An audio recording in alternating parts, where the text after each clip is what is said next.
wakes up and he says hello to Judy, and then Mr. Punch goes bye-byes. Fan-fucking-tastic. I'm glad I down to see this, because they could have been sitting there doing this, right, and looking at a proper thing on YouTube.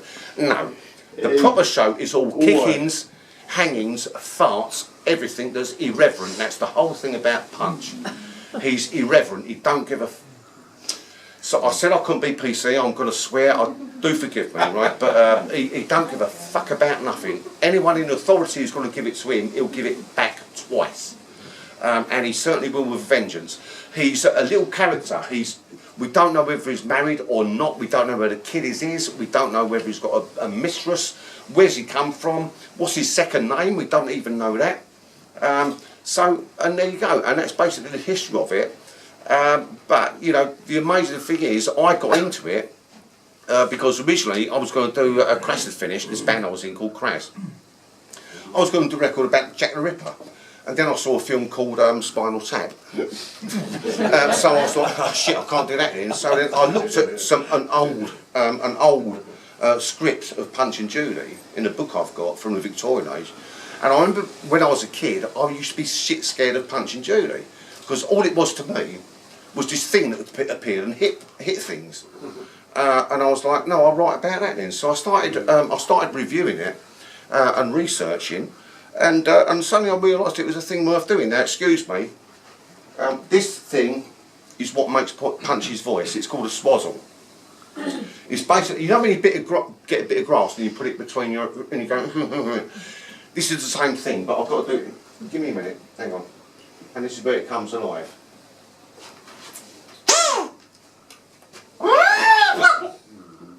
And here we go.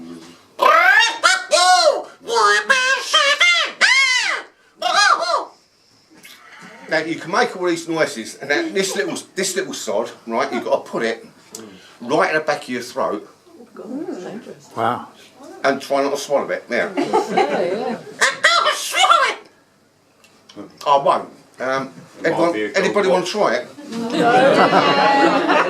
Well, I did swallow this one, so you know. But that's literally. But that noise.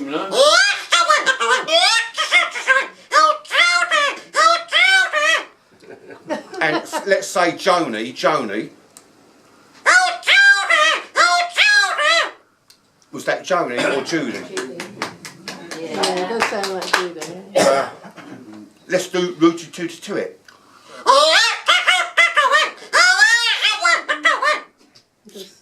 You can split it in there. So now you see where it's cut with this. Now, I started to research it, and I looked at this script from the Victorian times. My God, it was 8 pages long. He's doing French songs in French. Right, with this. Right, it's hard enough to say sausages, right? Right,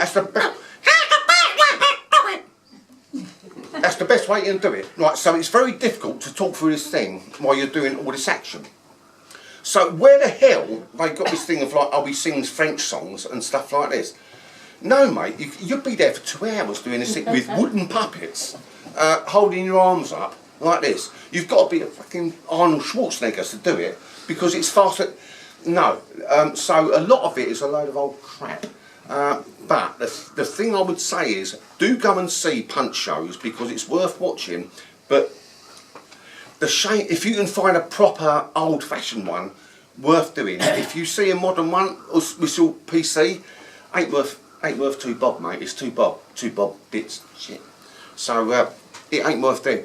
But this is literally, excuse the pun, but this is the way we do it. So let's bring Punch alive.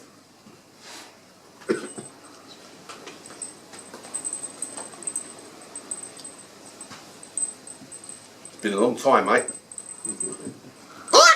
Right, none to do it in me either. Right, now bow to the ladies and gentlemen.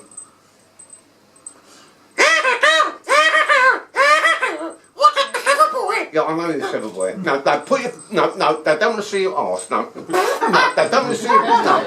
You don't want to see Punch's bum, do you? Yeah. This lady does. This lady does. So encouraging. Now, when you're doing a Punch and Judy show, people go, "Oh my God, it's got the hanging scene, it's hitting people and all this kind of thing." Now, let me. Am I doing all right here? Yeah. Yeah. Right. Okay. Right. Well, let me. Wasn't until then. Yeah. Right. Cheers. Right. Oh, I love this guy. Now, the whole thing is when I'm doing a Punch and Judy show or a punch show. Yes, it's called Punch and Judy. It's easier. When I'm doing a punch show, yes, I'm aware of the kids there. I'm also aware of the parents. But what I tend to do is you know what kids like. Yona, my missus, took a bunch of school kids to a horse farm with shy horses, right? Yes, this is how the horses walk, and they sort of walk along and they call this thing. The kids are like, yeah, fucking whatever. Oh, well, this is what the horses do when we do it. It's like until the horse pissed and farted. Well, it made the kids stay. So what the kids like, piss, farts, shit, everything, anything irreverent, and that's what this little sod does. So if he don't do it, then that ain't a punch show. Sorry, but that's the way it is. And can you stop fucking that's really irritating. God. Why's he got bells on? I don't know, because he's twinkle toes. And look at those silk stockings. Yeah, I know. And look at that smile. And it's better than me, isn't it?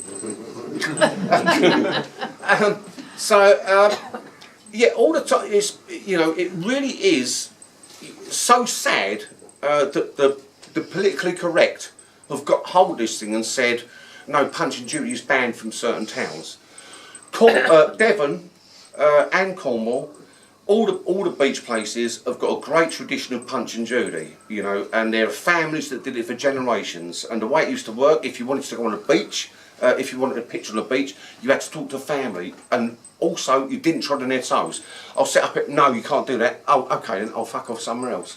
They were itinerant men. It used to be my booth. I used to have to get out of a little bag and set up.